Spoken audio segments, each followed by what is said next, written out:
देश में जारी है कोरोना का महाकहर।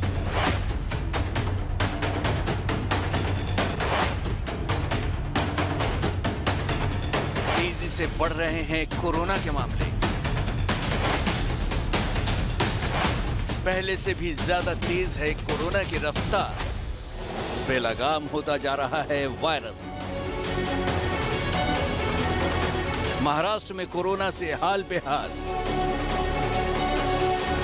दिल्ली भी बन रहा है कोरोना का हॉटस्पॉट। गुजरात, मध्य प्रदेश, तमिलनाडु में भी बेकाबू हालात। कोरोना मचा रहा है देश में कोहराम।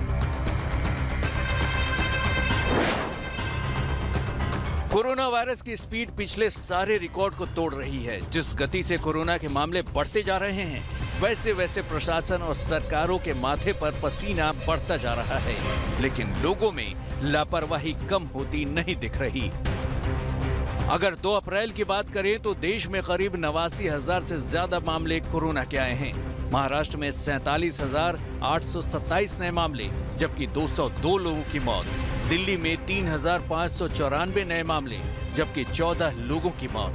गुजरात में 2,640 नए मामले, जबकि 11 लोगों की मौत। तमिलनाडु में 3,290 नए मामले, जबकि 12 लोगों की मौत। मध्य प्रदेश में 2,777 नए मामले और 16 लोगों की मौत। ये आंकड़े 2 अप्रैल के हैं, जो डराने वाले हैं। जहां महाराष्ट्र में कोरोना के आंकड़ों को लेकर हड़कंप मचा हुआ है, वहीं दिल्ली में सरकार सतर्क हो गई है। मुख्यमंत्री अरविंद केजरीवाल ने आपात बैठक भी की है, जबकि गुजरात, तमिलनाडु और मध्य प्रदेश में हालात लगातार बदतर होते जा रहे हैं। ऐसे में कोरोना से बचने के लिए कड़ाई जरूरी हो गया है, जिसको देखते हुए देश के कई जिलों में लॉकडाउन लगा दिया गया है। लेकिन हालात अगर नहीं सुधरते तो हो सकता है कि कई और इलाकों में पाबंदियों को और कड़ा किया जाए। मैं कहना चाहता हूं कि लॉकडाउन अब कोविड का समाधान नहीं है। कोविड का समाधान वैक्सीन है। तो वैक्सीन जितना जल्दी सब लोगों के लिए उपलब्ध हो जाए, बड़ों के लिए, बच्चों के लिए, हर उम्र के लोगों के लिए, उतना जल्दी अच्छा है। दिल्ली सरकार देखिए पूरे मेजर ले रही है कि अस्पतालों के अंदर हमने बेड्स बढ़ाए हैं। प्राइवेट हॉस्पिटल में जो 33 बड़े हॉस्पिटल्स हैं, आईसीयू बेड्स भी बढ़ाए हैं। और अभी ऑक्यूपेंसी जो है 1/3 के करीब बेड हमारे ऑक्यूपाइड है। 2/3 बेड्स अवेलेबल है दिल्ली के अंदर। दिल्ली पूरी तरह सतर्क है और जैसी भी सिचुएशन होगी इसके हिसाब से एक्शन।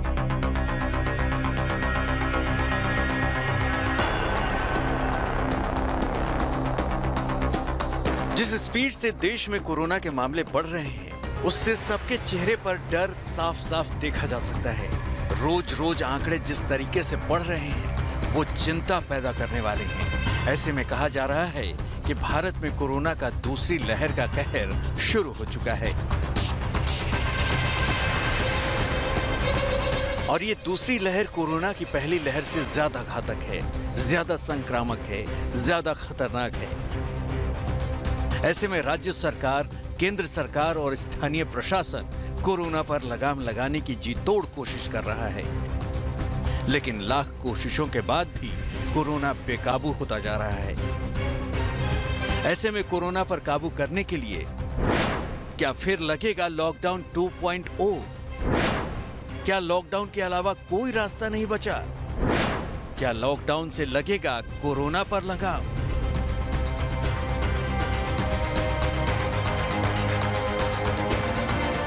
देश के 11 राज्य सबसे ज्यादा कोरोना से प्रभावित हैं। इसलिए कई राज्यों के इलाके विशेष में कोरोना को काबू में करने के लिए लॉकडाउन लग चुका है। अगर हालात फिर भी नहीं सुधरते तो लॉकडाउन को बढ़ाया जा सकता है।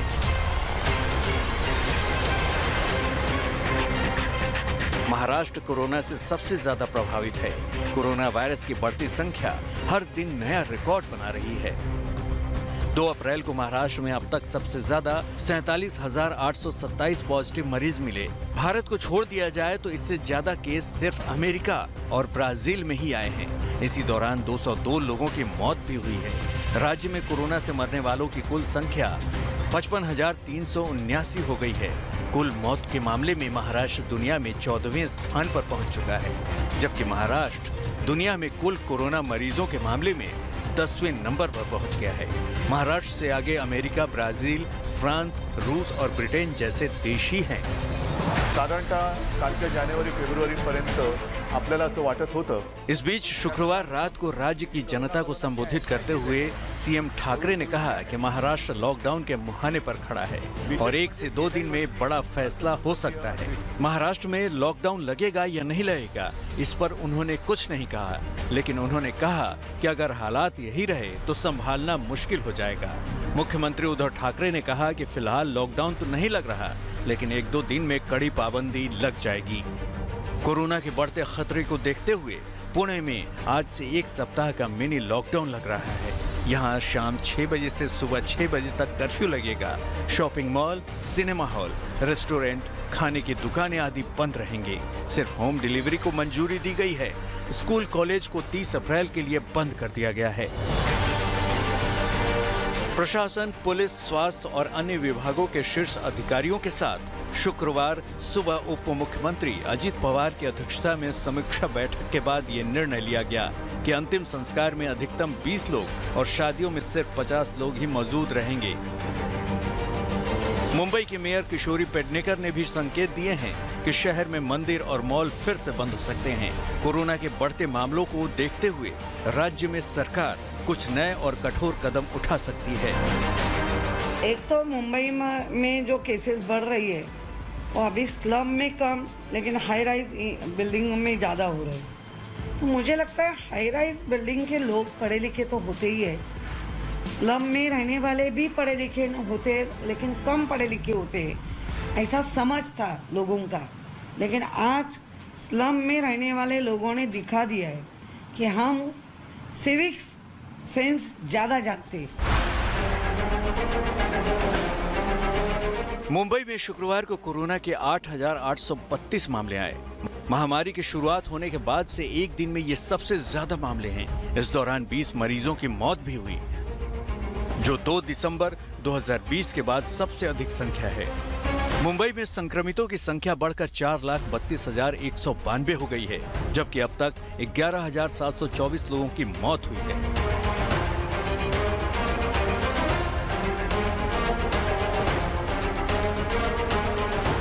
महाराष्ट्र के पुणे शहर में भी कोरोना का खतरा दर पर है। कोरोना का खतरा सब पर है।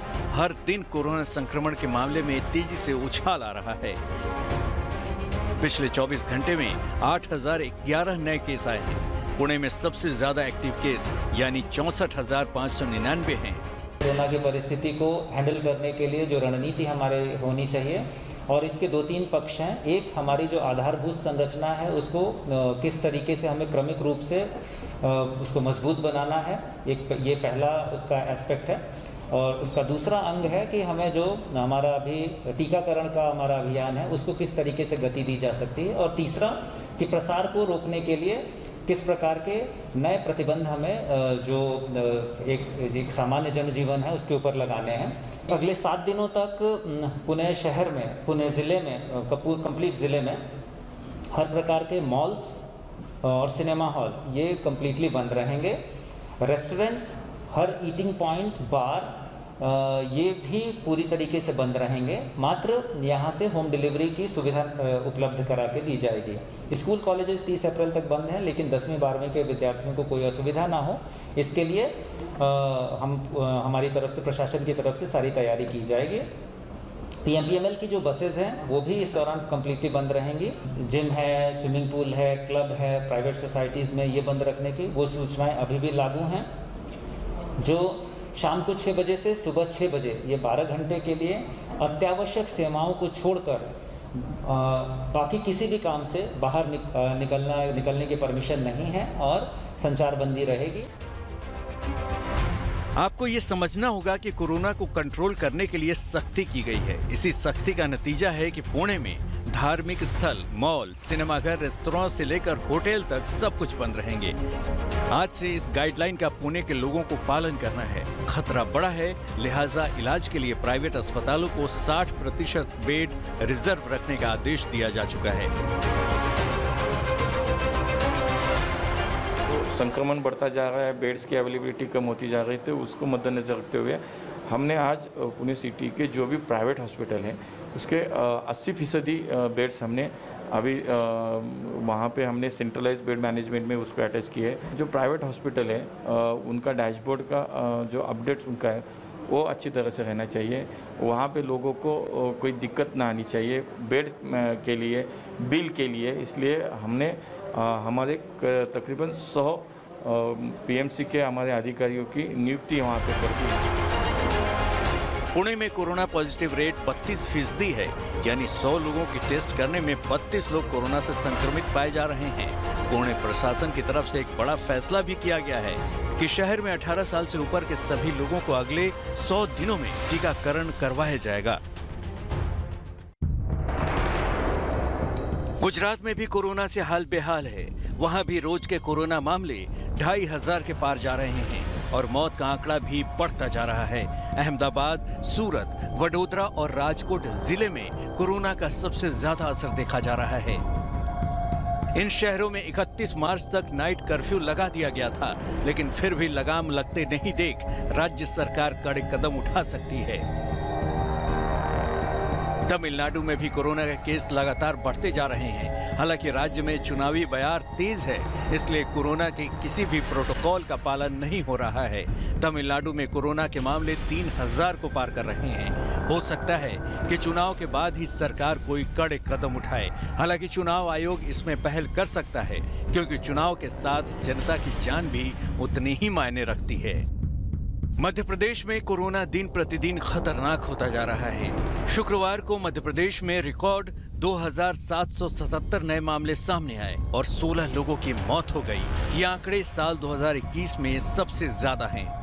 मध्य प्रदेश में पॉजिटिविटी रेट 10.4% हो चुका है। इसके अलावा कोरोना के एक्टिव मामलों की संख्या भी बढ़कर 19,336 तक पहुंच गई है। इंदौर, भोपाल, खरगोन और जबलपुर में सबसे ज्यादा नए मामले सामने आ रहे हैं।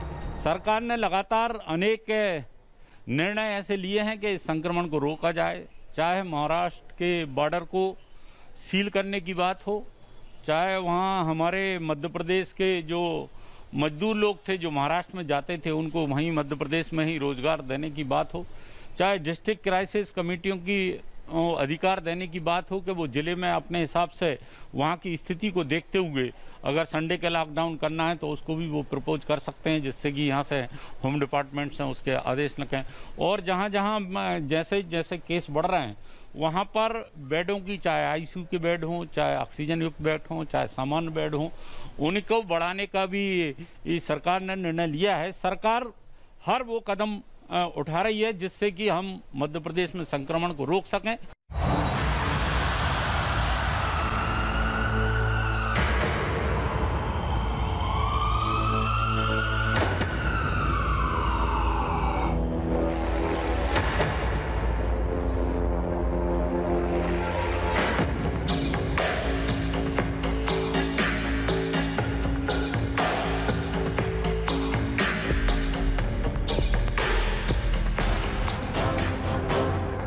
जिस कदर देश में कोरोना के मामले बढ़ रहे हैं, उससे सबके माथे पर शिकन साफ देखा जा सकता है। ऐसे में कहा जा रहा है कि भारत में कोरोना का दूसरी लहर का कहर शुरू हो चुका है और ये दूसरी लहर कोरोना की पहली लहर से कितनी घातक है, इसका अंदाजा आप आंकड़ों से लगा सकते हैं। 3 अप्रैल को कोरोना के 89,129 नए मामले सामने आए हैं, जबकि पिछले साल 1 अक्टूबर को 84,176 कोरोना के केस सामने आए थे और 16 सितंबर 2020 को भारत में सबसे ज्यादा 97,894 कोरोना के मरीज आए थे, जो भारत में अब तक का ऑल टाइम हाई है। दूसरी लहर के आंकड़ों से घबराना, दहशत में आना, खौफ खाना लाजमी है, क्योंकि जितनी तेजी से इस वक्त देश में कोरोना फैल रहा है वो दिन ज्यादा दूर नहीं है कि पहले लहर से भी ज्यादा मरीज देश में हो जाएंगे। पिछले 31 दिनों में कोरोना के नए मामलों में करीब 6 गुना बढ़ोतरी हुई है। 31 दिन पहले भारत में कोरोना के 14,899 केस नए आए थे। 15 दिन पहले ये बढ़कर 39,726 आए और 8 दिन पहले ये आंकड़ा 59,118 पहुंच गया और अब एक दिन पहले ये आंकड़ा 89,000 से ज्यादा तक जा पहुंचा है। पिछले एक साल में जहां कोरोना वायरस के मामलों को 97,000 से 9,000 तक पहुंचते देखा गया, वहीं अब यह आंकड़ा फिर से पीक की तरफ जा रहा है। कोरोना की दूसरी लहर का तांडव इस तरह से भी समझिए। महाराष्ट्र, पंजाब, गुजरात समेत 5 राज्यों में नए केस पहली लहर के मुकाबले अधिक हैं। कोरोना महामारी से मरने वालों में 45 से ज्यादा उम्र के लोग 88% हैं। कोरोना महामारी से मरने वालों में 55% लोग 60 साल से अधिक उम्र वाले हैं। सवाल यह है कि दूसरी लहर में रफ्तार क्यों है? तो जवाब यह है कि अभी वैक्सीनेशन और हर्ड इम्यूनिटी का असर नहीं दिख रहा है। ऐसे में कोरोना के अंत और उसके तरीकों को लेकर कई सवाल खड़े हो रहे हैं। दूसरी लहर घातक क्यों है? अब इसकी सबसे बड़ी वजह समझिए।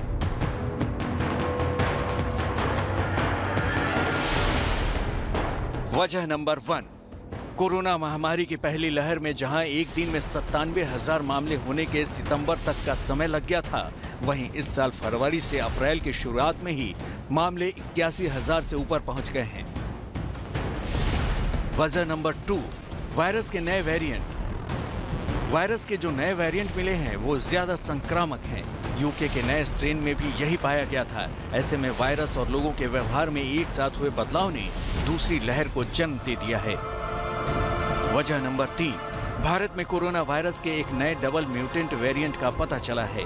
स्वास्थ्य मंत्रालय के मुताबिक देश के 18 राज्यों में कई वेरिएंट ऑफ कंसर्न पाए गए हैं। इसका मतलब है कि देश के कई हिस्सों में कोरोना वायरस के अलग अलग प्रकार पाए गए हैं, जो स्वास्थ्य पर हानिकारक असर डाल सकते हैं। वजह नंबर 4, भारत में ब्रिटेन, दक्षिण अफ्रीका और ब्राजील में पाए गए वेरिएंट भी मिले हैं। डॉक्टरों का कहना है कि इन वेरिएंट को सावधानी बरतकर ही रोका जा सकता है। पिछले साल भारत के अंदर जनवरी में कोरोना की शुरुआत हुई थी और सितंबर के आसपास पीक पर था। इस साल फरवरी 20 तक कोरोना ठंडा पड़ गया, लेकिन फरवरी से कोरोना फिर फैलना शुरू हुआ और 3 अप्रैल तक 89,000 के ऊपर केस हैं। अभी पीक कब और कितना आएगा किसी को पता नहीं है। फिर भी आंकड़े बताते हैं कि 5 राज्यों या केंद्र शासित प्रदेशों महाराष्ट्र, पंजाब, गुजरात, महाराष्ट्र और चंडीगढ़ में दूसरी लहर पूरी तेजी पर है। यहाँ पहली लहर में आए मामले भी पार हो गए हैं। एक्सपर्ट का कहना है कि लोग देश में कोरोना नियमों का पालन नहीं कर रहे हैं। ना तो सोशल डिस्टेंसिंग है और ना ही मास्क लगा रहे हैं, जिससे संक्रमण तेजी से फैल रहा है। सिर्फ गनीमत इतनी है कि दूसरी लहर में संक्रमण की रफ्तार तेज है, जबकि मृत्यु दर काफी कम है। सवाल ये है कि आखिर कोरोना की दूसरी लहर को रोका कैसे जाए? लॉकडाउन लगाया जाए या फिर कोई और तरीका